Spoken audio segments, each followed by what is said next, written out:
అడుగు అడ్డం వేయకుండా అడుగు కొద్దిగా ఇటు పోయినా చెప్పండి. మీరు కాదంటలేము. మీరు వ్యంగ్యంగా నవ్వినా ఏది నవ్వినా ప్రజలు మీ పరంగా వ్యంగ్యంగా నవ్వింది కనుక మేము ఇక్కడ ఉన్నాం. మేము మా పరంగా వ్యంగ్యంగా నవ్వకుండా ఉండే చూసే ప్రయత్నంలో ప్రతి అడుగు వేస్తాం. రాబోయే 4 సంవత్సరాల్లో కూడా ఈ రోజు కూడా చెప్తా ఉన్నాం అధ్యక్ష, మీరు మంచి సూచనలు ఇవ్వండి. శ్రీనివాస్ యాదవ్ గారు చెప్పిండ్రు సభా సాంప్రదాయాలతో, సరే వారు ఏ విషయంలో చెప్పిండ్రో ఏం సాంప్రదాయాలను పాటించే కార్యక్రమం చేయదలుచుకున్నాం కనుకనే ఈ విధంగా నడుస్తూ ఉన్నాం అధ్యక్ష. దయచేసి సహకరించి సబ్జెక్టు పరిమితమై ముందుకు పోవాలని కోరుతా ఉన్నాం అధ్యక్ష. జగదీశ్వర్ రెడ్డి గారు అధ్యక్ష. జగదీశ్వర్ రెడ్డి గారు అధ్యక్ష. జగదీశ్వర్ రెడ్డి గారు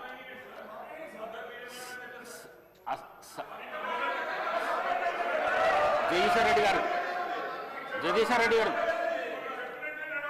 జగదీశ్వర్ రెడ్డి గారు సార్ చెప్పండి. అసహనానికి గురి కాకండి. మేమా? మీరే రాష్ట్రపతిని చూస్తున్నారు. మీరే రాష్ట్రపతిని చూస్తున్నారు అధ్యక్ష. రాష్ట్రపతిని చూస్తున్నారు. అధ్యక్ష అధ్యక్ష రాష్ట్ర ప్రజలందరూ చూస్తున్నారు. జగదీశ్వర్ రెడ్డి గారు ప్లీజ్. జగదీశ్వర్ రెడ్డి గారు ప్లీజ్. జగదీశ్వర్ రెడ్డి గారు ప్లీజ్ 1 మినిట్. అసహనానికి గురి కాకండి. సహనంతో మాట్లాడండి. సభా సాంప్రదాయాలను కాపాడండి. మీరు సీనియర్ శాసనసభ్యులు, మంత్రి పదవి కూడా చేశారు మీరు 10 సంవత్సరాలు. మీరు ఈ విధంగా మాట్లాడడము సభను సాంప్రదాయాలను తప్పుదోవ పట్టించడం మంచిది కాదు. ప్లీజ్ మాట్లాడండి. అధ్యక్ష ఏ సభా సంప్రదాయానికి నేను విరుద్ధంగా మాట్లాడినా మీరు చెప్తే తర్వాత మాట్లాడతా అధ్యక్ష. నా విషయంలోనే నన్ను ప్రశ్నించడమే సభా సాంప్రదాయాలకు విరుద్ధము. అసలే కాదు అధ్యక్ష. అధ్యక్ష నన్ను ప్రశ్నించడం అధ్యక్ష ఈ సభ మన అందరిది. ఈ సభ మా అందరికి సమానమైన హక్కులు ఉన్నాయి. మా అందరి తరఫున మీరు పెద్ద మనిషి మాత్రమే ఆడ కూర్చున్నారు తప్ప ఈ సభ మీ సొంతం కూడా కాదు. ఈ విషయం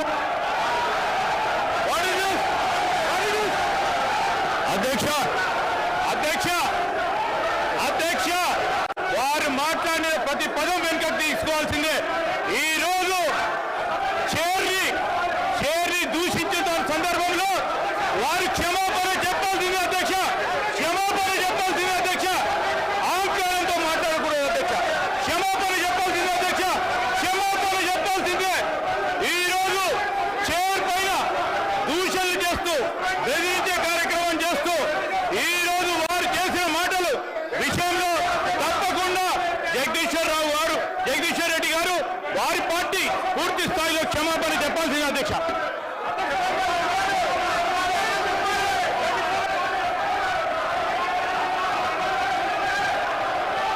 స్పీకర్ సార్,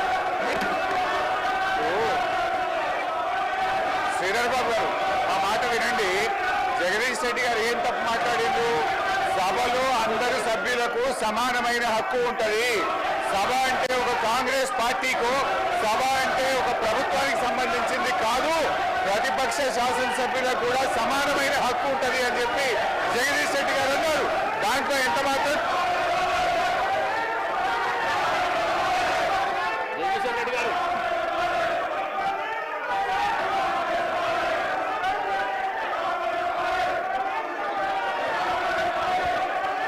అధ్యక్ష మీరు వాళ్ళని కూర్చోబెట్టి నాకు మైక్ ఇస్తే మాట్లాడతారు అధ్యక్ష. వాళ్ళని కూర్చోబెట్టి నాకు మైక్ ఇవ్వండి. మైక్ ఇవ్వండి. సభను ఆర్డర్లో పెట్టి నాకు మైక్ ఇస్తే మాట్లాడతారు అధ్యక్ష. లేకపోతే నేను మాట్లాడిన అధ్యక్ష. సభను ఆర్డర్లో పెట్టి అందరు కూర్చొని నేను మాట్లాడతా అధ్యక్ష. చెప్పండి. ఒక్క నిమిషం చెప్పండి. జగదీశ్వర్ రెడ్డి గారు